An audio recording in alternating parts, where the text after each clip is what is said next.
Hello पिला माने आमर शोषण प्रक्रियार जो गत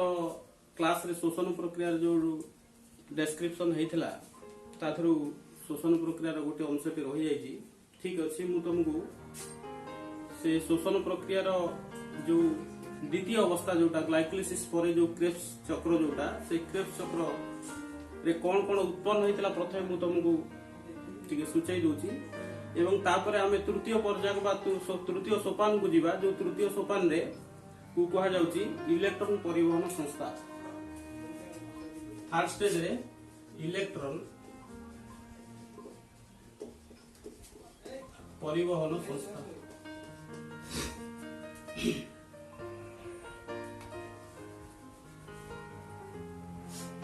इलेक्ट्रॉन परिवहन संस्था ताले बर्तमान आमे आज इलेक्ट्रॉन परिवहन संस्था पढ़िबा किंतु आमे क्रेब्स चक्र रे पढ़ितले जे क्रेब्स चक्र रे साधारणतः साइट्रिक अम्ल ठारू क्रेब्स चक्रटी आरंभ होई क्या सरीथला कोठी ना ऑक्सैलो एसिटिक एसिड पाखरे सरीथला एवं एई क्रेब्स चक्र रे साधारणतः उत्पन्न होइतला कोन ना अंगारकाम्ल ता छडा एटीपी आउ NADH2 आउ FADH2 ताले एतिकी जिंस हमर क्रेब्स चक्र रे संपादित होइतला मु तुमको सूचई दोची बि आउथरे जे साधारणतः माइटोकॉन्ड्रियाटी दुई स्तर विशिष्ट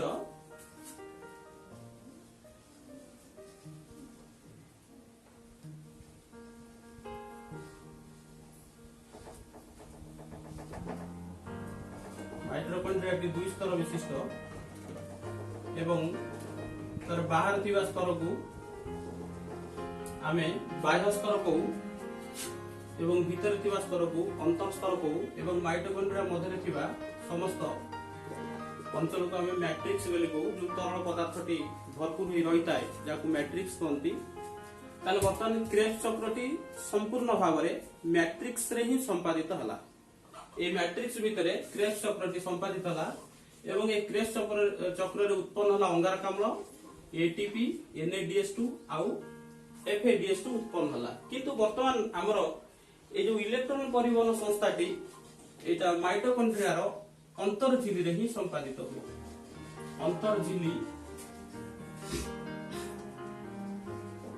अंतरझिली रे ही संपादित हुए। ताले वर्तमान देखिबा जे ए इलेक्ट्रॉन परिवहन संस्था द्वारा कौन कौन उत्पन्न हुए ना इलेक्ट्रॉन परिवहन संस्था द्वारा हमको बढ़िया पड़ियो एथुर उत्पन्न होची एटीपी प्लस एथुर उत्पन्न होची जल। ताले ए जो इलेक्ट्रॉन परिवहन संस्थाटी साधारणतः माइटोकॉन्ड्रिया रो अंतरझिली रे ही संपादित हुए। प्रथम कथा मन रखिबो एवं ए अंतरझिली रे ही इलेक्ट्रॉन परिवहन संस्थाटी संपादित हुए एवं ए जो मैट्रिक्स रे माइटोकॉन्ड्रिया मैट्रिक्स रे हमरो NADH2 आउ FADH2 उत्पन्न होईची। NADH2 आउ FADH2 होची विजारक NADH2 आउ FADH2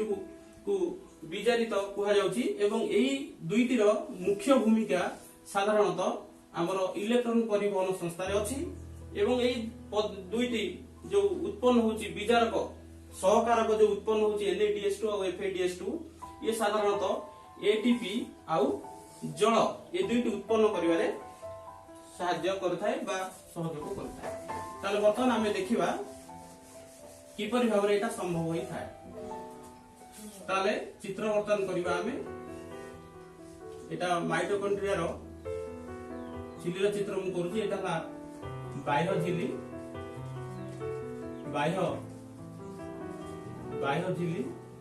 एवं आ मध्ये अछि अंतर झिली।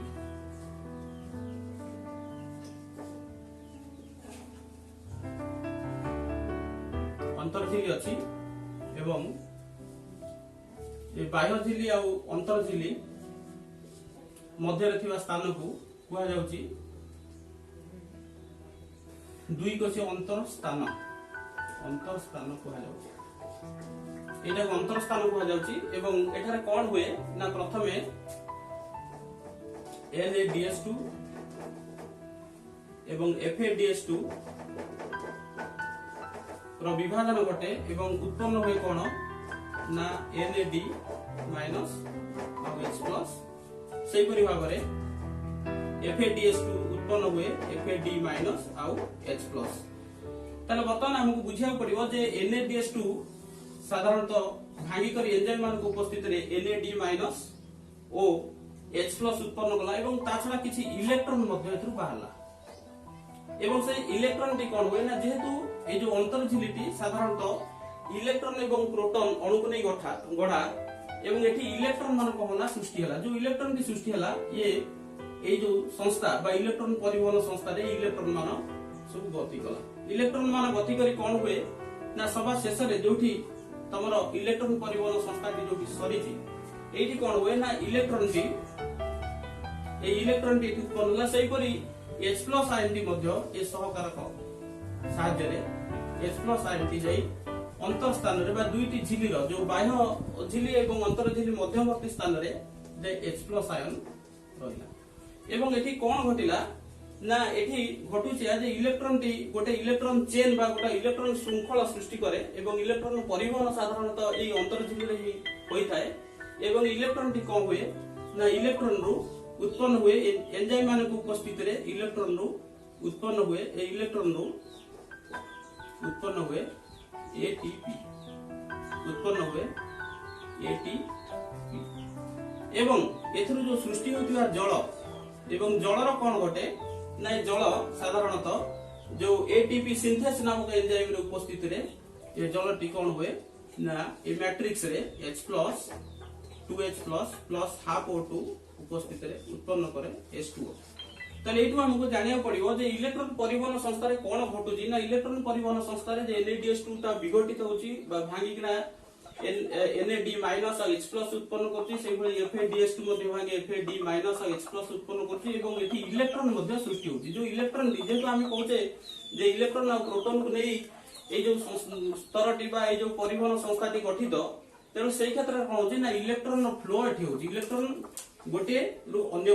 गोटे स्थान रे एमती इलेक्ट्रॉन प्रवाह होची एवं इलेक्ट्रॉन की परिशेष रे एंजाइम मान को उपस्थित रे कोन होची ना ए जो मैट्रिक्स एटा होची मैट्रिक्स जगह ए मैट्रिक्स रे थिबा जल सहित या संयुक्त होई किना मैट्रिक्स रे थिबा अम्लजान सहित संयुक्त होई उत्पन्न करूची जल एवं सेही परी अब जदि देखिबा जे ATP सिंथेस एंजाइम उपस्थित रे H प्लस रु उत्पन्न होची कोन ना H प्लस रु उत्पन्न होची ATP ताले वर्तमान इलेक्ट्रॉन परिवहन संस्था रे हमको वर्तमान जल मिलला ता छडा ATP मिलला ताले वर्तमान हमें देखिबा जे ए सब जिंस गुडी को कोठ रहउची ना H प्लस आयन गुडी को ये अंतरकोशीय स्थान रे प्रचुर परिमाण रे जमा होई रहउची एवं परिशेष रे जो ATP उत्पन्न होची एवं से ATP उत्पन्न होला परे से ATP टी कोआडी जाउची ना ATP टी माइटोकॉन्ड्रिया रे थिबा जो क्रिस्ट बा क्रिस्टा जोडा कोहा जाउची से क्रिस्टा रे ही ए ATP जमा हेगिना रहउची सेति पई हम ATP को कोहा जाउची शक्ति मुद्रा एवं माइटोकॉन्ड्रिया को कोहा जाउची शक्तिर कंताकर ठीक अछि ताले वर्तमान हमें नेक्स्ट पढिबा वायु उपजीवी और वायु अपजीवी शोषण मध्य पार्थक्य ताले पिला माने तुम माने जो पढिलो जो साइट्रिक अम्ल चक्र जो पढिलो से साइट्रिक अम्ल चक्र रे ताले कोन कोन उत्पन्न होला ना उत्पन्न होला ATP उत्पन्न होला जल एवं उत्पन्न होला अंगारकाम्ल ताले वर्तमान अंगारकाम्लटा उत्पन्न होउछ कोठी ना तुम साइट्रिक अम्ल चक्र रे अंगारकाम्ल उत्पन्न होउची एवं सभा शेष रे तमरो जल एवं ATP उत्पन्न होउची किंतु आमे वर्तमान जो पढिबा जे वायु उपजीवी और वायु अपजीवी शोषण मध्य पार्थक्य ताले वायु उपजीवी और वायु अपजीवी शोषण मध्य पार्थक्य होचे या जो शोषण प्रक्रिया द्वारा अम्लजान संपूर्ण उपयोग हुए ताको कहा जाए वायु उपजीवी शोषण एवं जो शोषण प्रक्रिया द्वारा साधारणतः अम्लजान अनुपस्थित रहे ताको कहा जाए वायु अपजीवी शोषण ताले जेहेतु वायु उपजीवी शोषण रे अम्लजानटी एठारे भाग नउची एवं अम्लजानटी जेहेतु अंशग्रहण एठी करूची तेनु एठी अधिक परिमाणर शक्ति उत्पन्न होची एवं अंगारकाम्लटी संपूर्ण भाव रे एठी भांगुची एवं एथरे कोन होची अंगारकाम्ल ना ग्लूकोज एठी भांगुची एवं ग्लूकोज टी अम्लजान उपस्थित रे भांगिबारु एठारे 38 ATP उत्पन्न करूची 38 नंबर ऑफ ATP वायु उपजीवी शोषण रे उत्पन्न हुए किंतु वायु उपजीवी शोषण जेहेतु अम्लजान अनुपस्थित होउची सेथि पई एथिरे मात्र 2टी एटीपी उत्पन्न होउची प्रथम कथा।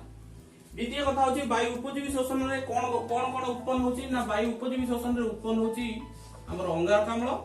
उत्पन्न होउची ता छडा शक्ति उत्पन्न होउची। वायु उपजीवी शोषण रे दुईटा उत्पन्न होउची अंगारकाम्ल आ शक्ति उत्पन्न होउची किंतु वायु उपजीवी शोषण कथा जदि हमें चिंता करिबा ताले वायु उपजीवी शोषण रे तमे पढिथिलो जे वायु उपजीवी शोषण रे कोन इथानल उत्पन्न होउची आ कोन उत्पन्न होउची ना लैक्टिक अम्ल उत्पन्न होउची। तेनु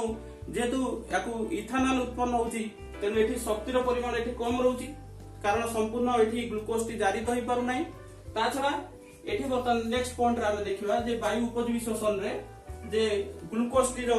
असंपूर्ण जारण घटुची किंतु वायु उपजीवी शोषण रे ग्लूकोज रो संपूर्ण जारण घटुची। ठीक अछि ताले नेक्स्ट बर्तन आमे जिबा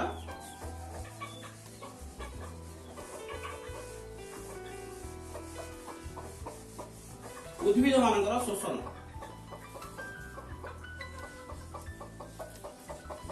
उद्भिद मानकर शोषण उद्भिद मानकर शोषण ताले प्राणी मानकर जेपरी शोषण क्रिया चली उद्भिद मान से शोषण क्रिया करिथांती एवं सेथि पई केतोटी उद्भिद अछि जोटी निम्न मानर उद्भिद जो मानकर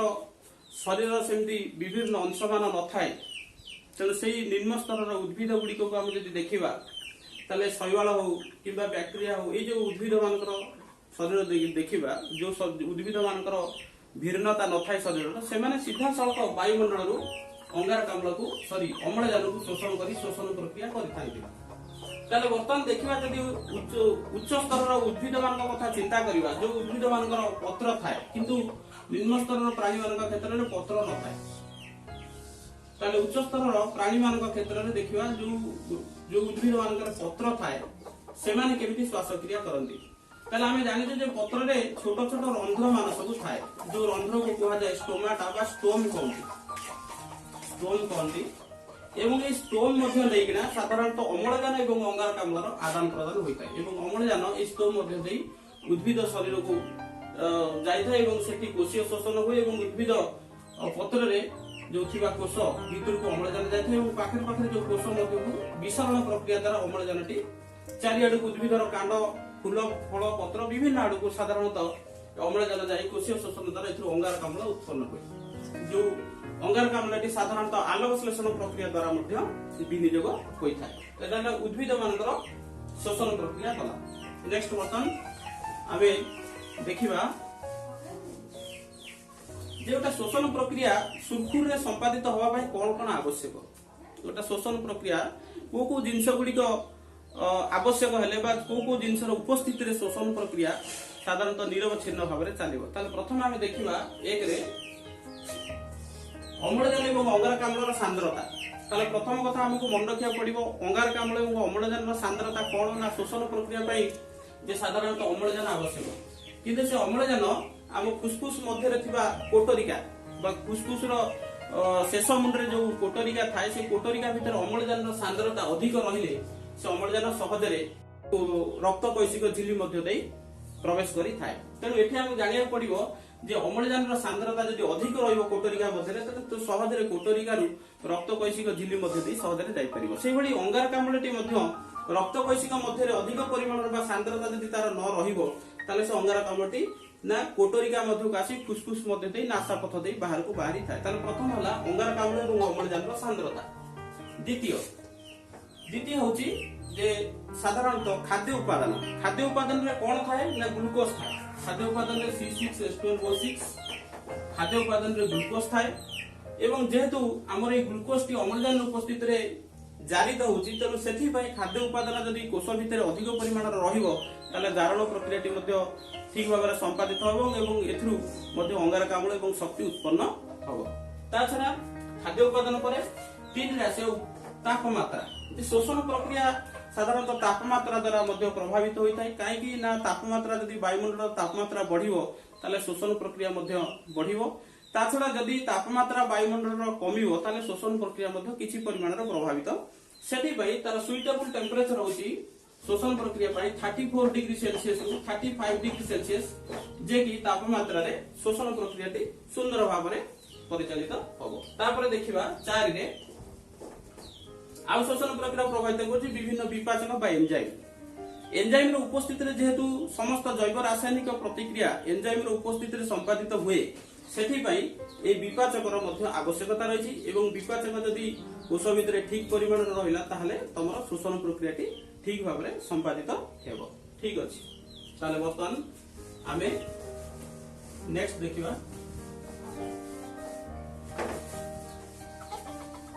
जैविक जारण।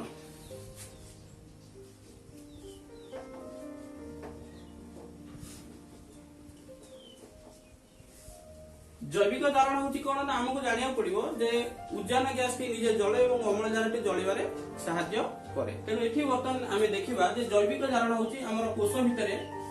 जे अम्ल ग्लूकोज टी अम्लजान उपस्थिति रे जारित होची। तेनु एठी वर्तमान हमको जानिया पड़िबो जे C6H12O6 ए ग्लूकोज टी अम्लजान उपस्थिति रे जारित होई एथु उत्पन्न करछि अंगारकाम्ल प्लस जल प्लस शक्ति। तले एठू आमे जानि पारु जे साधारणतः ग्लूकोज टी जारण प्रक्रिया द्वारा अंगारकाम्ल एवं जल एवं शक्ति उत्पन्न कला। ताले एठी जो शक्ति उत्पन्न होला ए शक्ति टी एटीपी आकार रे उत्पन्न होला। तेनु एठी हमको जानिबार कथा जे जैविक जारण होची जे हम कोष भितरे जे अम्लजान उपस्थिति रे ग्लूकोज टी संपूर्ण जारित। तेनु एठारा लक्ष्य करिवार कथा जे जैविक जारण प्रक्रिया द्वारा कोन होची ना एटीपी उत्पन्न होची एवं एही एटीपी रु कोन होची ना एटीपी विघटित होइकना उत्पन्न करछि एटीपी प्लस पीआई।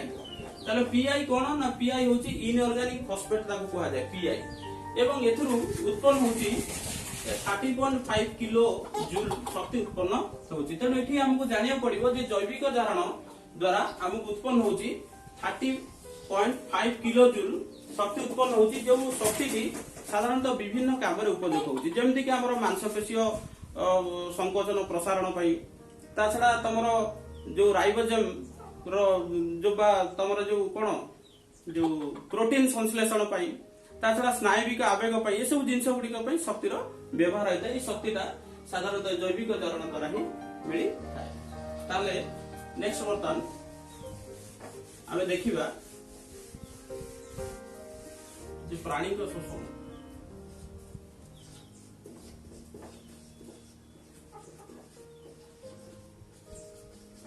प्राणी को शोषण यदि आम चिंता करिया जे विभिन्न प्रकार प्राणी माने भिन्न भिन्न उपाय रे से माने साधारणतः अम्लजान को शोषण करी थांती बा अम्लजान को से माने ग्रहण करी थांती। जदि आमे चिंता करिया जे निम्न स्तर रो प्राणी जो माने अछंती तमे चिंता करियो मन करो एक कोशी प्राणी जो माने अछंती तमरो हाइड्रा हो किबा तमरो हाइड्रा हो किबा नीलहरित शैवाल हो ए जो निम्न स्तर रो प्राणी मानकर से सीधा जल रे थिला बेले माने सीधा सड़क जल रे द्रवीभूत थिबा अम्लजान को माने विसरण प्रक्रिया द्वारा ग्रहण करी थांती। जदि आउ टिका हमें देखिबा जे साधारणतः केतेक जीव अछंती तमरो गेंडा हो शामुका हो चिंगुडी हो जे एमाने साधारणतः जल रे थिला बेले एमाने मध्य गालिस द्वारा मध्य श्वासक्रिया करंती। किंतु आउरी बहुत प्राणी अछंती जो माने लक्ष्य करिया जिया हो जोक हो जे बेंग हो एमाने साधारणतः जो अम्लजान को संग्रह बा शोषण करती साधारणतः तांकर आर्द्र चर्म द्वारा अम्लजान तांकर शरीर भीतर को जाई थाए। ताले एठी हमें लक्ष्य करिया कथा जे बेंग साधारणतः तीन प्रकार श्वासक्रिया करे केमिति ना बेंग जल रे थिला बेले बा टाडपोल लार्भा थिबा अवस्था रे साधारणतः गालिस द्वारा श्वासक्रिया। किंतु जेतले शीत सुक्ति समय रे थाए बेंगटी से समय से कोन करे ना से तार चर्म द्वारा श्वासक्रिया करे केमिति ना शीत सुक्ति तमे जानि छ कि नै तुम कहि दोची जे जेतले वायुमंडल तापमात्रा कमी जाए सेतले बेंगटी ता शरीर तापमात्रा को मध्य वायुमंडल तापमात्रा सहित समान करि पारे। फलस्वरूप कोन होय ना बेंग शरीर रे थिबा रक्त गुडी को बुंदा बुंदा हे जाए एवं तार शोषण प्रक्रिया की ठीक भाव में संपादित होई पारे नाही। फलस्वरूप से कोनोसी उष्ण बा उषुम मिलुथिबा स्थान मानकरे लुचिकिना रहे एवं सेही समय से तार चर्म द्वारा श्वासक्रिया करे। ता छडा नॉर्मली बेंग गुडी को वर्षा दिन रे बाहर बुलुथिबा समय से माने साधारणतः फुसफुस द्वारा श्वासक्रिया करे। किंतु हमको जानिया पड़ियो तिमी गोटे प्राणी से माने तिमी हो कइछ हो ए माने साधारणतः फुसफुस द्वारा श्वासक्रिया। ता छडा हमर उच्च स्तर जते सब प्राणी माने रहिले यथा मनीष हो कुकुड़ा हो किंबा बतक हो ये जो गाई हो एमाने साधारणतः फुसफुस द्वारा श्वासक्रिया करते। ठीक अच्छे ताले आज आम श्वसन विषय ये पढ़ा तापर नेक्स्ट एपिसोड रे आम पढ़ा जे प्राणी शोषण किपरि भाव होची प्राणी शोषण संस्था जे किपरि भाव संपादित होची आम तार नेक्स्ट क्लास रे पढ़ा।